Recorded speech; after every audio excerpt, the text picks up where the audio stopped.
downpouring yesterday in Philadelphia. Monday Night Football was there. Mr. Feinbaum is here. Desmond Howard has made his way back to our studio. But we begin with Dan Orlovsky's favorite person in the world who does not share his last name. Here we go. And that is Carson Wentz, looking to snap a 3-game losing streak in a critical Monday night matchup with Eli Manning and the Giants, and the Manning family was there cheering him on. And good for Eli. I mean, just the professionalism he has shown this year, handling the whole situation and coming out hot. Greeny, I love this ball placement to Slayton. On the back shoulder on purpose on that slant allows him to catch, spin out of the tackle, and score for the Giants. Manning's family is pumped. The Giants have an early 7-0 lead. Meanwhile, the Eagles, the last thing they could afford, more injuries. You will see Alshon Jeffrey and Lane Johnson hurt. Well, this is a big one, right? Because you only had 3 receivers to go into this game, but this is the biggest one. Lane Johnson is the most important person on this football team outside of Carson Wentz. His injury moving forward will be a big impact on their season. They're a mass unit. Now it's 10-3 late in the first half, and it's Slayton again for a touchdown. Just terrible coverage. They're double teaming Slayton, both the corner and the safety. He runs through him. Eli sees it, and just a beautiful ball downfield. And all of a sudden I'm thinking, we're never going to hear about Daniel Jones again. 17-3. Giants at the half. Eli threw for $179 in the first 30 minutes. Fourth quarter, under 5 to go. Eagles are down 7, 4th and 1 in their own territory, and they're going for it. I love this call. I love the aggression. They did this a couple times. They got to follow their big offensive line, their 6'5" quarterback. Keeping the drive alive. And then how about this catch from J.J. Arcega-Whiteside? Yeah, this is big time because he doesn't do a great job on the route, but credit him. This is an outstanding catch up over the shoulder when they needed it. Great ball by Carson Wentz and hand-eye coordination. Speaking of needing it, they needed this drive badly, and they would go to the big fellows. This is Dallas Goedert to the red zone, and then to his favorite target, Zach Ertz. I love this play design. Put the ball in the hash, little play fake.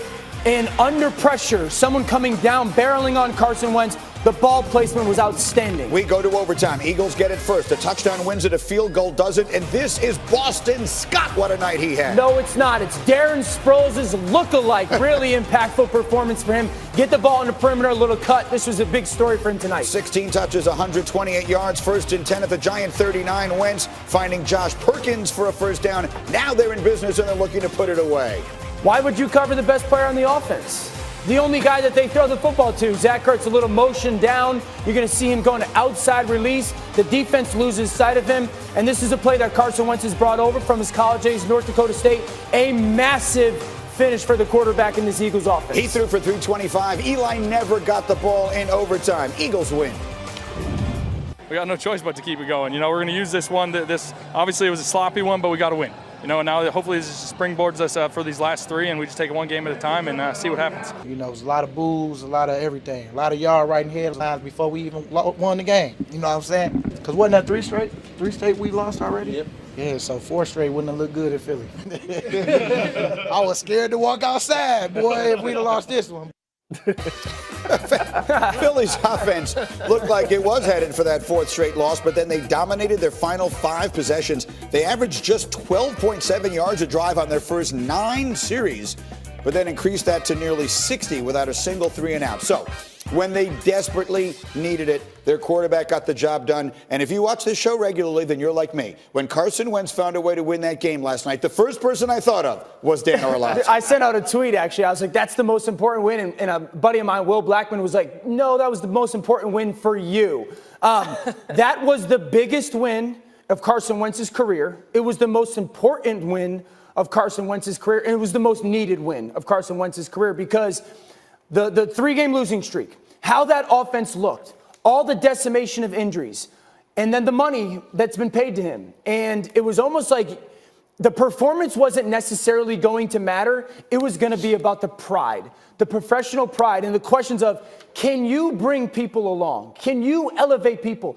He's playing in a driving rainstorm with guys that no one's ever heard of, and can you be the difference? And it was the style of play that impressed me. Like, he didn't try to put on the cape and be Superman. He was willing to make some checkdowns, make some easy throws, and trust some people around him. This is a little bit different than the Carson Wentz that we've seen in the past, where he tries to do everything himself.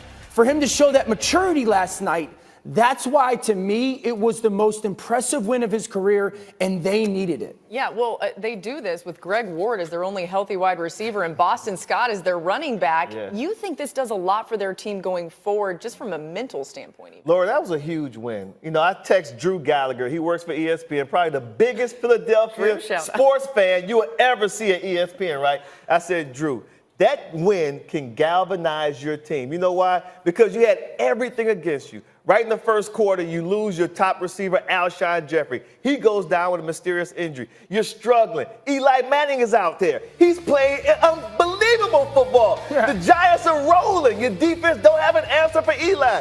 Not only is it raining precipitation, but it's raining boos, right? Your own home crowd is against you. You had every reason to fold your tent, but they didn't throw in the towel. Doug Peterson, his staff, did a tremendous job of circling the wagons. It's us against the world. We're going to go out there. We're going to systematically fight our way into this game. I'm telling you, Greeny, at one point, I wanted to text Booger, who was calling the game, say, hey, pump your brakes on talking about if I were the fans, I would boo too, because I think this team has some hope. They can fight and get back in this game, and they did. Yeah, when I was a kid, I was a massive wrestling fan, right? Watching that Eagles game last night was like watching The Undertaker. You know, laying on the ground, he's dead, lifeless, and all of a sudden he comes to life. Yeah. And that's what it was like watching them in the second half. It was like a play, and you were like, okay, there's some life. Right. Listen, I was excited, and I'm not even an Eagles fan. Okay, so but let's step back for just one brief moment. The New York Giants have made a lot of quarterbacks look good this year. I'm not trying to take anything away from your moment. But the Marcus told you to say this stuff. No. The Giants defense has made a lot of quarterbacks look good this year, and let's face it, the Giants are terrible. Right. So for the Eagles to beat them, I'm not taking anything away. It's a win. They needed to win it. It's way better than losing. Right. But the reality is, as you watch them play right now, with the injuries and everything else, is that a playoff team? I mean, is that a team you think 3 weeks from now is going to be and should be in the NFL playoffs? Yes. I've said it since week one. And I would say that I feel more confident about it last night or after last night than I did 4 days ago. I'm talking about the style of play that this football team, the style of play that the quarterback showed, that he was willing to play a little bit different. And he was willing to put everyone on his back and be like, I'll be the difference. The coaching staff was great. Imagine being Doug Peterson, going into that game and having a game plan and then going, okay, Alshon, you're not part of it anymore. Now I only have 2 receivers. Our right tackle's done. Okay, what can we do? And then you're the receivers coach, and another guy goes down, you're like, well, we have 4 plays we can choose from. Get the ball to Boston Scott. Yeah, there you go. It's going to be the unsung hero. And so, this kid. To Desmond's point, like, Des, you said it. That can galvanize. Oh, man. That's not just wordplay. Right. That is legit. When you walk into that locker room, and now you're the quarterback, you can walk into that locker room, you can, like, walk in proud with your chest up and being like, you guys wanted it, and I did it for us, right? Okay, who do you trust more right now, though, the Eagles or the Cowboys, if we're talking about this division? Absolutely the Eagles. Are you my man? Yes, sir. Yeah. Okay. After last night's victory, I'm telling you, that locker room after that game was probably almost like they felt as though they won a playoff game. It was a big monkey off their back. I know it was the Giants, so it's not about the team, it's about the circumstances you had to overcome.